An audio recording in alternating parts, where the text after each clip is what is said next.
Hello friends, let us now learn some important points about glycogen metabolism. So in the glycogen metabolism, first we will see about glycogenesis. This glycogenesis mainly occurs in the liver and the muscle, and it occurs in the cortisol mainly. So if you see the enzyme the glycogen is formed from glucose. Glucose, in the presence of the enzyme hexokinase, it forms glucose 6-phosphate. This glucose 6-phosphate, in the presence of the enzyme phosphoglucomutase, it forms glucose 1-phosphate, which in the presence of UDP glucose phosphorylase, it forms UDP glucose. Here, these glucose residues are linked to each other by one alpha 1,4 linkage. And for this linkage to occur, we require a glycogen primer called as glycogenin is required. Okay, then if more than 11 glucose residues, after linking of more than 11 glucose residues, you see a chain is formed, and after this there is branching enzyme which will incorporate alpha 1,6 linkage and thus results in glycogen formation. So now we will see the enzymes which are involved in this glycogen formation.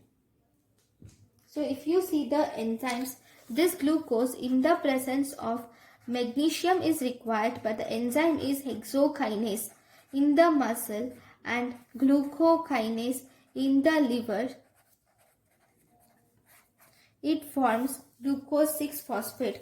This glucose 6-phosphate, in the presence of the enzyme phosphoglucomutase, it forms glucose 1-phosphate, and during this process, for this enzyme phosphoglucomutase, magnesium is required, and glucose 1-phosphate, in the presence of the enzyme UDP glucose phosphorylase, it forms UDP glucose, and during this process UTP gets converted to 2 pyrophosphates, and this UDP glucose, in the presence of the enzyme glycogen synthase, which is actually a rate limiting enzyme, and here this primer, which is glycogenin, is added. This glycogenin and the glucoses are linked by alpha 1,4 linkage, forming the straight chain of glucose. Okay, this glycogenin is a glycogen primer which is a 73 kilodaltons proteins, which is UDP. It is also a UDP glucose with tyrosine residue. Okay, if more than 11 glucose residues are formed, then there is an enzyme called as branching enzyme which will transfer the at least 6 residues. See, there are these 5 residues, and it will transfer 6 residues to the neighboring chain, forming this linkage, which is alpha 1,6 linkage. But this is normal linkage, that is alpha 1,4 linkage. Only this branching point, you see this alpha 1,6 linkage, and finally you see formation of glycogen. So this is about glycogenesis. Then after this glycogenesis, we have to learn about glycogenolysis. Then we have next thing is glycogenolysis. So in this glycogenolysis, this also occurs in muscle and the liver. Even this occurs in cortisol.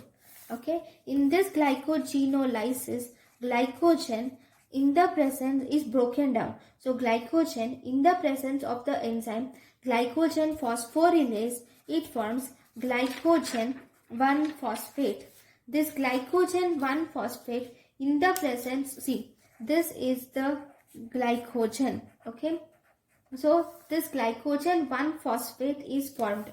So if this is the glycogen, many glucose residues have been released like this with glycogen 1-phosphate.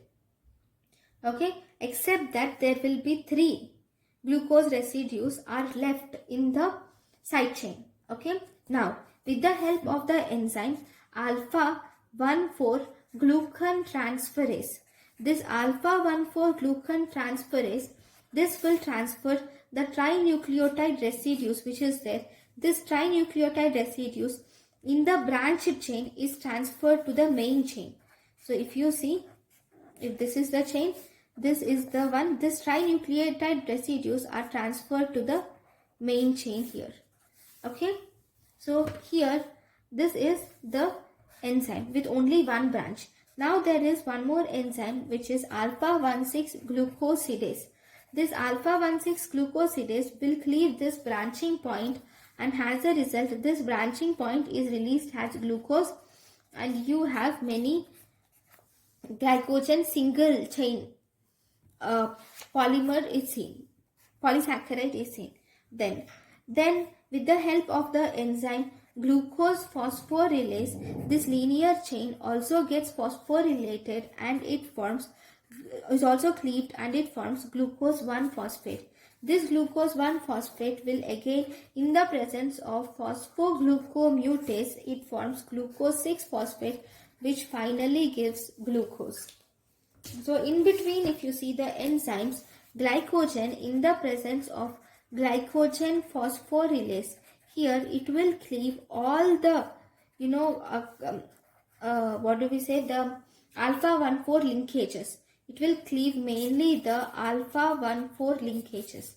Then, except there will be 3 residues which are left in the branched chain. Except that all the residues of branched chain can be cleaved by this glycogen phosphorylase. So this one last three glucose residues which are seen, these are transferred to the main chain with the help of the enzyme alpha 1,4 glucan transferase. Then in the presence of the enzyme alpha-1,6 glucosidase, this one branching point has been hydrolyzed and glucose is released. This is the residual linear chain which is left. Now this residual linear chain, with the help of the enzyme glucose phosphorylase, it forms glucose 1-phosphate. This glucose 1-phosphate, in the presence of the enzyme phosphoglucomutase, it forms glucose 6-phosphate. Whereas in the presence of the enzyme glucose 6-phosphatase, this glucose 6-phosphate gets converted to glucose 1,6-bisphosphate. Glucose, this gets converted to glucose. This last step occurs in smooth endoplasmic reticulum. Okay. Now, if you were asked what is the common step for both glycolysis and gluconeogenesis. Okay, see, this is the gluconeogenesis, and if you see this step, hexokinase or glucokinase is the most common step for both glycolysis and also gluconeogenesis. Right? Next, if you see, then if you were asked what is the common step for glycogenesis and gluconeogenesis. For glycogenesis and gluconeogenesis, this phosphoglucomutase step is present in both glycogenesis and gluconeogenesis. Right? So this is about the important points about glycogenolysis and gluconeogenesis. Now let us learn some important points about the enzyme. We have an enzyme called as glycogen phosphorylase, which is actually an enzyme in the glycogenolysis. So let us learn some important points about this glycogen phosphorylase. Okay. So if you see this glycogen phosphorylase, it is activated by the compounds like cyclic AMP, glucagon, epinephrine, and norepinephrine will activate this glycogen phosphorylase by phosphorylation. Whereas some of the compounds like phosphatase, insulin